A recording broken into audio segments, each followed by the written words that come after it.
Good afternoon, how are you? Friday the 20th of December. Oh, we're getting close.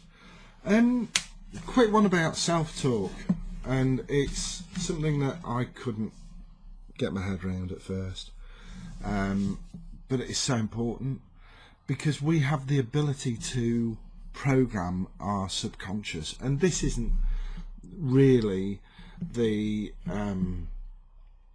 I want to call it the theatre, but it's not really the environment to do a really big in-depth talk about this. But Stuart Littman talks about this a lot, and it's my favourite book is by Shad Helmstetter, and it's called What to Say When You Talk to Yourself.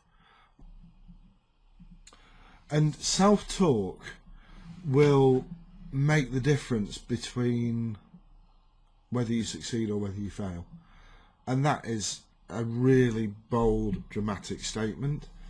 You can go back to Henry Ford, and one of Ford's best known sayings was, if you think you can or if you think you can't, in either event, you're right. And that self-belief is developed by positively reinforcing your subconscious with self-talk, and telling yourself that you can and telling yourself that you will are probably two of the most important things that you can do. If you go around saying to yourself, oh, this online business is really tough, oh, I don't think I'm going to be able to do this, then your subconscious will live up to that programming, and it will become a self-fulfilling prophecy. You really need to sort your self-talk out.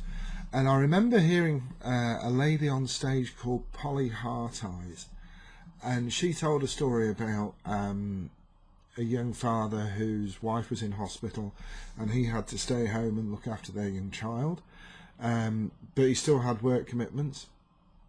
And what he said to his little son was, look, I've got some calls to make, I've got sales calls to make, I need you to give me that time, and then once I've done these calls, you and I can play a game. And the little lad looked a bit crestfallen, and his dad said, look here.